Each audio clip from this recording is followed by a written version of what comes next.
জানি সরি বললে বলে তোমাদের কাছে আমি একঘেয়েমি হয়ে গেছি, তাও আমি বলবো সরি সরি সরি। কারণ ফার্স্ট ভিডিও দিয়েছিলাম, তারপরে বলেছিলাম সেকেন্ড পার্টটা আসবে, কিন্তু সেকেন্ড পার্টটা আসতে যে এত দেরি হয়ে যাবে সেটা আমি বুঝতে পারিনি। আমারও তো কাজ আছে বলো, আমারও তো অনেক কাজ, অনেক ঘর সংসার আছে, তারপর তো শেষ করে আমি তোমার দিকে দেবো বলো সেকেন্ড পার্টটা। সেই যাই হোক, বাই দ্য ওয়ে আমরা চলেছি সেকেন্ড পার্ট। এই দুপুরবেলার লাঞ্চটা আমরা কমপ্লিট করছি।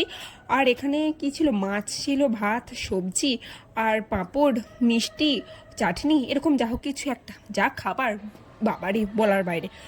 আর তারপরে আমরা চলে গিয়েছিলাম প্রোগ্রামে। এটা হলো দুপুরের আমাদের প্রোগ্রাম। আর এই ছেলেটাকে দেখেছো, এ বাবা যা মডেল, একটা যা সুন্দর লাগছে না, তুমি শুধু দেখো একবার, উফ মা গো, ক্রাশ খেয়ে গেলাম, ক্রাশ একদম।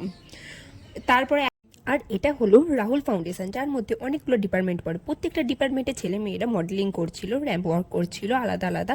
এই যেমন ইয়েলো, এই গ্রিন, তারপরে পিঙ্ক, অনেক অনেক ড্রেস কালার রয়েছে। আমি সবগুলো ভিডিও করতে পারিনি, তো প্রত্যেকটা কালারে আলাদা আলাদা ইনস্টিটিউট। তারপরে তো হলো সন্ধে, এবার তো আসল মজা আসবে আমাদের শান, মানে আমি সিঙ্গার শানের কথা বলছি, সূর্যের কথা না। রাত্রেবেলা সূর্য কীভাবে উঠবে বলো, আমরা অপেক্ষারত অবস্থায় দাঁড়িয়ে আছি কখন আসবে, গ্র্যান্ড এন্ট্রি হবে। আর এইগুলো হলো আমার একটা দিদি। সবথেকে বড় কথা, পেছনে ছেলেটাকে দেখেছো, মানে দেখতে পাচ্ছে না বলে কাঁধে উঠে ব্লগ করতে হবে, মানে ব্লগ করা চাই একদম।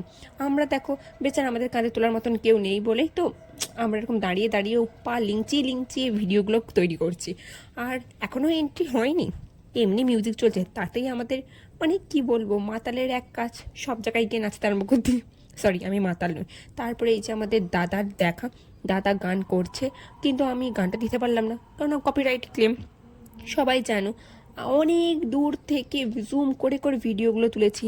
ভাবো, দাদা তো নিচে নামেও নি, আর দেখা তো কোনো সুযোগই নেই। আপাতত গান চলছে, আমরা নিচে নাচছি, ভিডিও করছি।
এত সুন্দর সুন্দর রোম্যান্টিক রোম্যান্টিক গান হচ্ছিল, যে গানে একদম নাচতে ইচ্ছা করছিল না, শুধু মনে হয় পাশে একজনকে হলে ভালো হয়।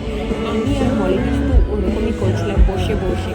আর তারপরে তো একটা হিট গানও হচ্ছিল, সেখানে তো আমাদের আবার নাচার কোনো শেষ নেই।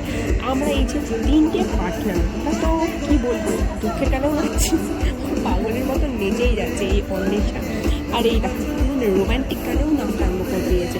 আমি শুধু দাঁড়িয়ে দেখছি যে এটা অবস্থাটা কী কী হচ্ছে।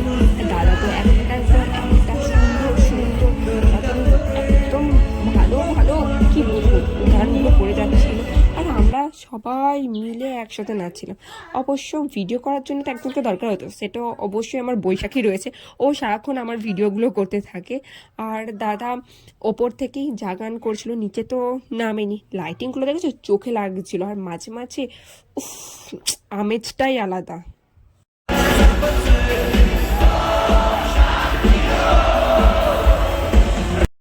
ওং শান্তি ওং এটা বলার পর সবার জীবনে শান্তি চলে এসছে একদম। নেচে কুদে আনন্দ করে সারা বছরের স্ট্রেসটাকে এইখানে নেচে নেচে আমরা শান্তিটা নিজের কাছে নিয়ে চলে এসেছি। অবশেষে আমাদের এটা শেষ হলো। আর এই যে আমরা বান্ধবীগণ আনন্দে মেতে উঠেছিলাম, এখানে আমার ব্লগটা শেষ